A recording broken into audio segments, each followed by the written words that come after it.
Petrobras estuda voltar a vender diretamente o gás liquefeito para a população geral e você vai ver também.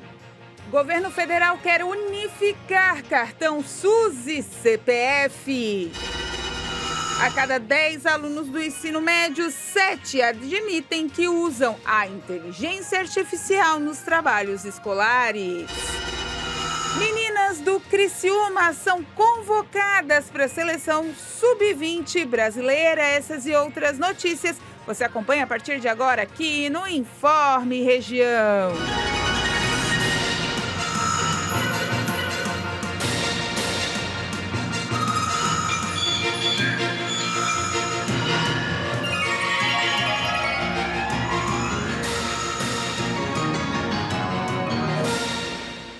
Olá, estamos chegando com mais uma edição do Informe Região, hoje, quarta-feira.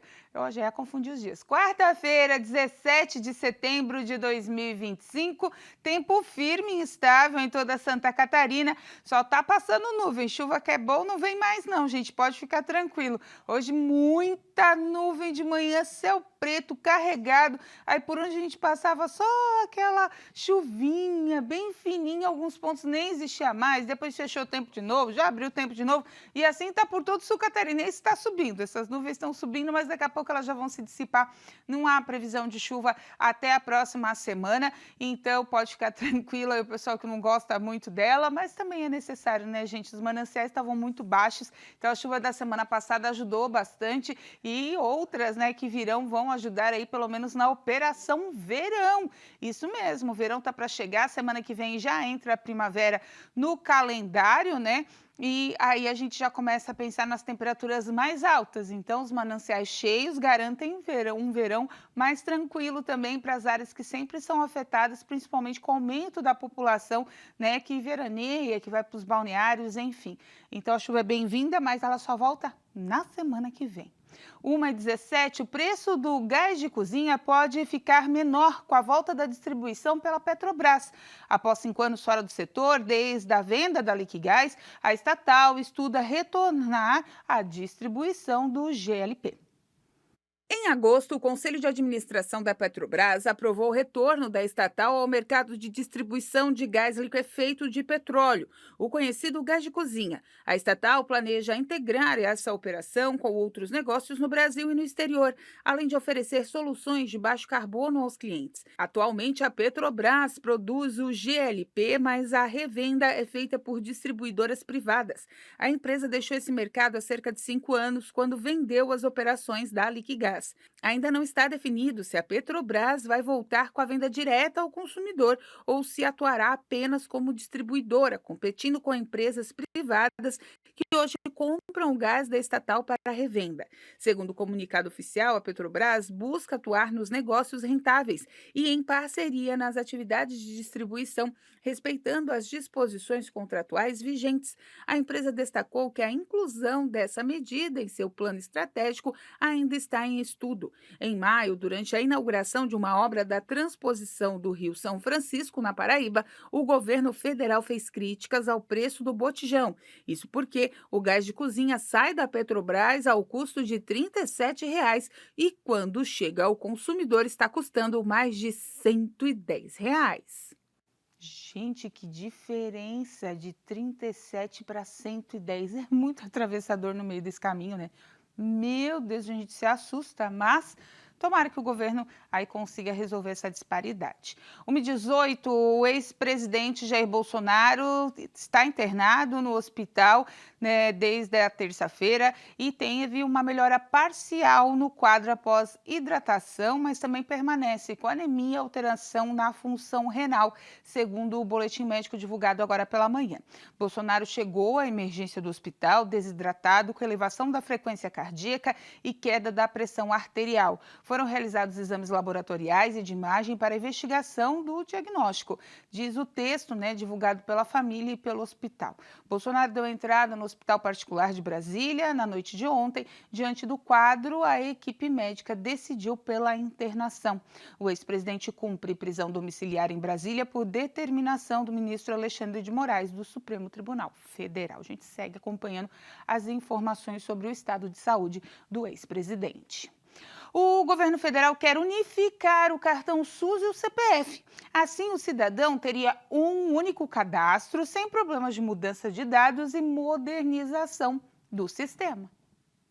O anúncio foi feito pela ministra da Gestão e da Inovação em Serviços Públicos, Esther Decker, e também pelo ministro da Saúde, Alexandre Padilha, onde a ação está integrada à Estratégia Nacional do Governo Digital, que estabelece o CPF como identificador único no Sistema Único de Saúde, o SUS, substituindo cadastros paralelos, e representa um marco na transformação digital do Estado brasileiro e na construção de uma identidade digital única para todas as pessoas. O CPF único é peça-chave na transformação digital em curso no país. O processo está conectado com a Infraestrutura Nacional de Dados, as infraestruturas públicas digitais e a Carteira de Identidade Nacional, também baseada no CPF, sendo parte da ampla agenda de modernização do Estado, que vem sendo conduzida desde janeiro de 2023.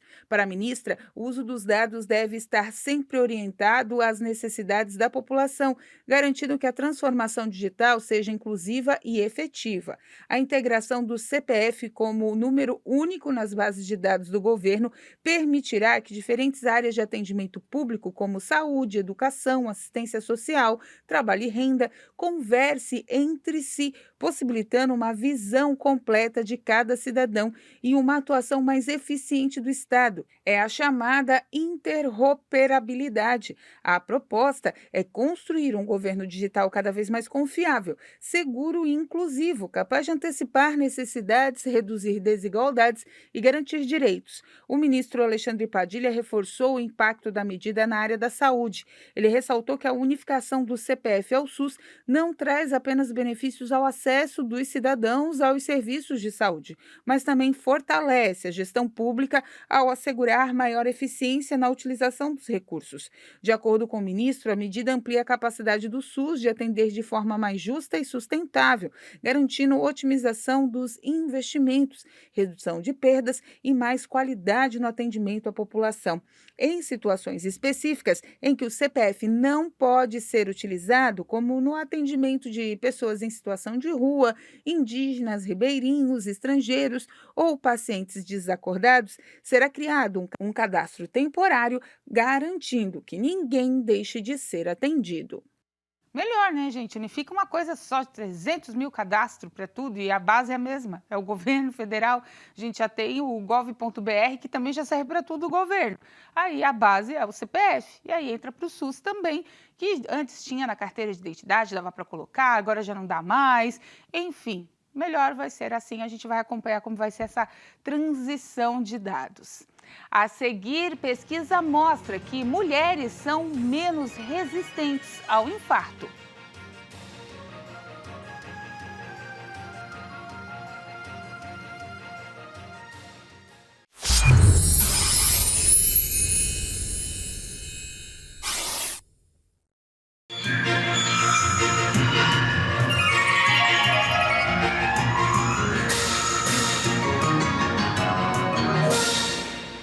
De volta com o nosso Informe Região, olha só.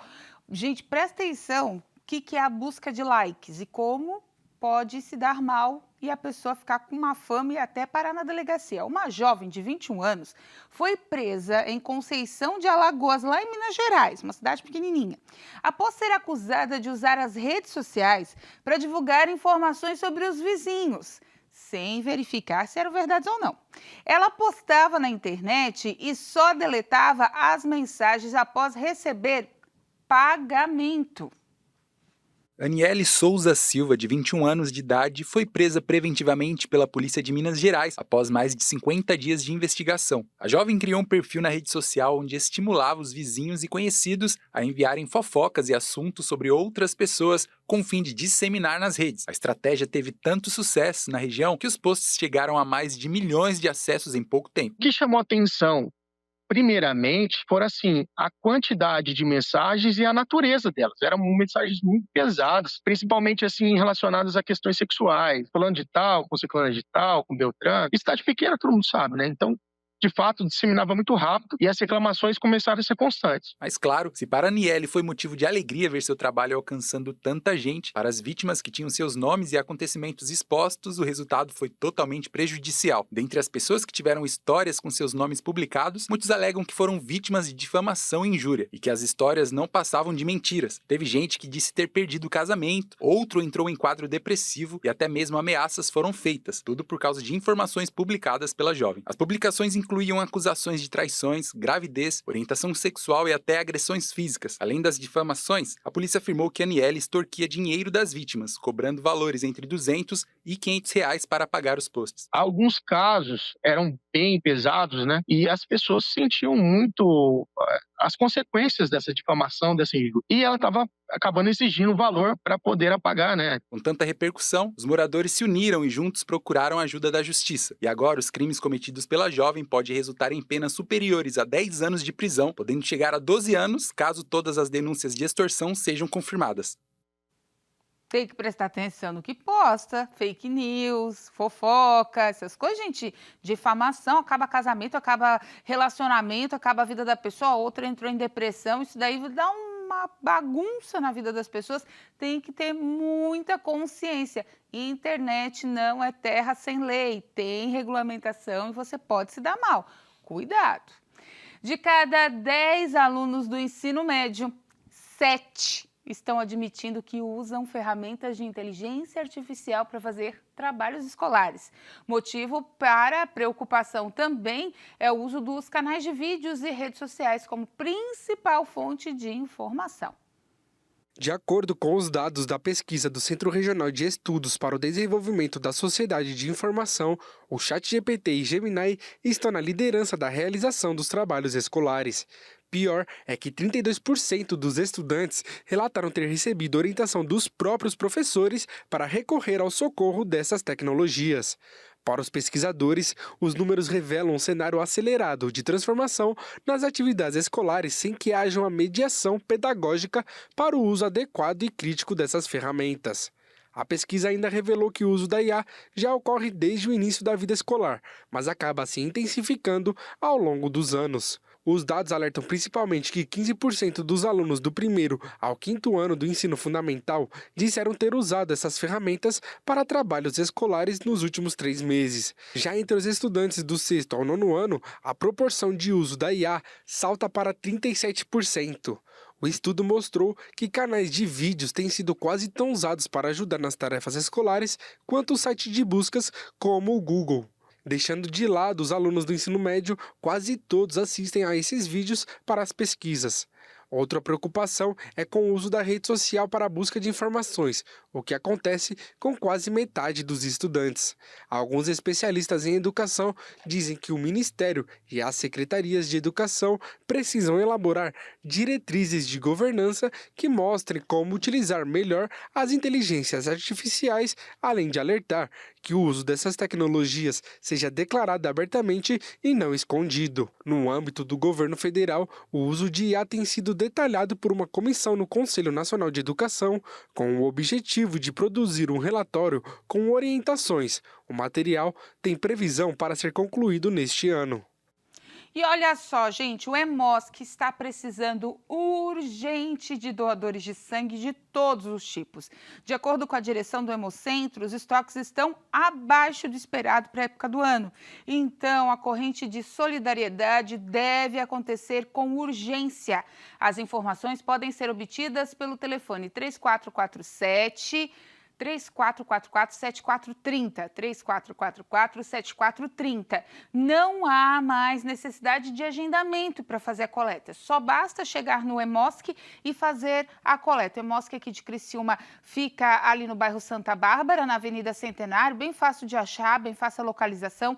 Então, gente, se você é doador, conhece alguém que é doador, aí na sua empresa, na sua casa, faz a corrente, vai fazer a doação de sangue, porque realmente eles estão precisando muito. Os estoques estão abaixo do esperado. Lembrando, só o Hemocentro de Criciúma abastece a Amesc, a Anrec e parte da Murel. Então, é muita gente, são muitos hospitais e precisam com que façam, né, esses estoques estarem altos. Então, por favor, é o apelo do Hemosc nosso também.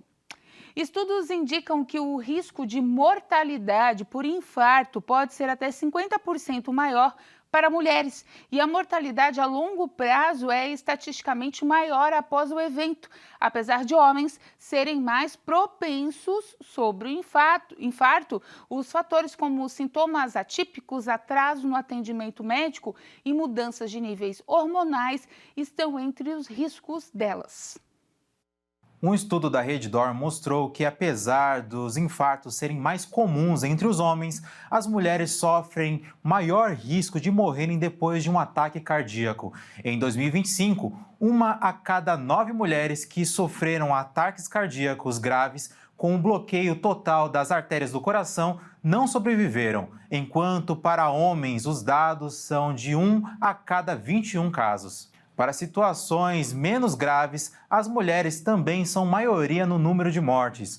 Um dos principais motivos para essa desigualdade, segundo especialistas, é o preconceito ainda muito presente, até mesmo entre os profissionais da saúde, de que o infarto é uma doença masculina. Por conta disso, muitas mulheres que relatam os sintomas muitas vezes não são levadas em consideração a possibilidade da doença, com isso atrasando o diagnóstico. Outro fator importante são as mudanças hormonais, especialmente após a menopausa. A perda de estrogênio faz com que o coração fique mais vulnerável, diminuindo a barreira protetora para infartos. O uso inadequado de hormônios também é um risco. Por outro lado, a reposição hormonal feita corretamente com a prática de exercícios físicos e alimentação adequada pode prevenir o problema.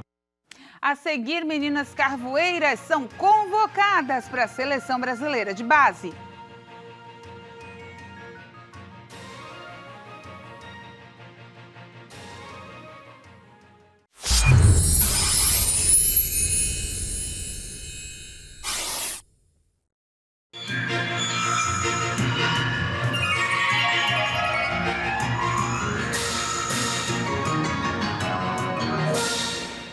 De volta com o nosso Informe Região. Olha só, gente, para o povo que está ansioso para a Copa do Mundo, a FIFA anunciou o programa de apoio a clubes que pagará aos times que cederem jogadores durante as etapas da eliminatória da Copa do Mundo de 2026. Antigamente, esse valor era direcionado somente para atletas convocados durante o Mundial. Ao todo, serão distribuídos 355 milhões de dólares em 2026, um aumento de quase 70% em relação à edição anterior do programa de apoio a clubes. A Copa do Mundo é uma das competições mais esperadas pelos fãs de futebol. Ao menos de um ano para a edição de 2026, a FIFA divulgou o calendário. O jogo da abertura será realizado no dia 11 de junho. Os anfitriões, Estados Unidos, Canadá e México, recebem a disputa, que terá pela primeira vez 48 seleções. Serão 12 grupos, com 4 seleções em cada. As 2 melhores de cada grupo se classificam para a próxima fase, além dos 8 melhores terceiros colocados. A grande final também já tem data definida. No dia 19 de julho, vamos conhecer o grande campeão no MetLife Stadium, em Nova Jersey, nos Estados Unidos. O estádio também foi palco da final da Copa do Mundo de Clubes, que teve o Chelsea como primeiro campeão. Já a seleção brasileira está garantida na competição, mesmo não tendo feito uma boa atuação nas eliminatórias. De qualquer forma, a Canarinho conhecerá seus adversários na fase de grupos no dia 5 de dezembro, data que acontecerá o sorteio. Então, tá todo mundo se preparando para o ano que vem, Copa do Mundo. Tomara que Ancelotti e seus convocados também estejam, né, na mesma vibe de quem gosta de futebol. Olha só, antes da gente encerrar, antes de eu falar das meninas carvoeiras, só para finalizar a última rodada da Série B, ontem a Chapecoense acabou perdendo por 3-2 para o Atlético Paranaense, mas foi um jogão, hein? A Chapecoense foi atrás, saiu perdendo, foi atrás, chegou a empatar, depois tomou o 3-2. O Avaí acabou perdendo para o Atlético Goianiense. Com esses resultados que fecharam a rodada, o Atlético Paranaense começa a acender a lanterna ali, engatar a primeira e vai que vai, para tentar subir novamente. O Atlético Paranaense ficou com 39 na sexta colocação, Novo Horizontino com 40 na quinta, Chapecoense 41 na quarta colocação, colocação, o Criciúma dormiu na terceira colocação com 43, Goiás com 45 e Coritiba com 47. Aí, no caso, Coritiba, Goiás, Criciúma e Chapecoense estariam na Série B. E lá embaixo, na zona de rebaixamento, América Mineiro, Volta Redonda, Amazonas e Paysandu. O Tigre volta a jogar em casa, aí contra o CRB no domingo às 4 horas da tarde. A Chapecoense vai para Cuiabá jogar no domingo às 8h30 contra o Cuiabá. E o Avaí em casa vai receber a Ferroviária no sábado às 6h30. Essa já é... que rodada? 27ª rodada da Série B. E aí, falando ainda em Criciúma, o Criciúma Esporte Clube comemorou mais uma grande conquista de suas atletas de base. As jogadoras Ana Francisca e Natália Garcia foram convocadas para defender a seleção brasileira Sub-15 na disputa da Liga Evolution, competição organizada pela Conmebol, que vai acontecer entre os dias 24 de setembro e 6 de outubro em Iapané, eu acho que é assim, desculpa, no Paraguai. As meninas carvoeiras já haviam sido lembradas anteriormente, por um período de treinamento com a equipe nacional, quando participavam das atividades de avaliação e testes em Bragança Paulista, no interior de São Paulo. Agora elas conquistaram o espaço definitivo na lista da convocação para a competição internacional. A convocação foi divulgada ontem pela Confederação Brasileira de Futebol e reúne as principais promessas da categoria. O Brasil está sob o comando do técnico Rubens Franco e terá pela frente um calendário super intenso de jogos nessa primeira fase, que tem já dia 27 agora, semana que vem, contra a Venezuela, depois dia 29 contra o Peru, depois dia 1º de outubro contra a Colômbia e depois Brasil e Equador no dia 3 e fecha dia 5/10 com a grande final. Parabéns às meninas do Criciúma, a Bina Cassol, toda a equipe, doutora Jordana, que é a diretora, enfim, o Criciúma Esporte Clube, que continua investindo e valorizando a categoria de base, e também as meninas carvoeiras, que, lembrando, o ano que vem vão jogar a Série B do Campeonato Brasileiro. Então, valorização do que é nosso, que é de casa. Inclusive, as meninas também são atletas da Fundação Municipal de Esportes.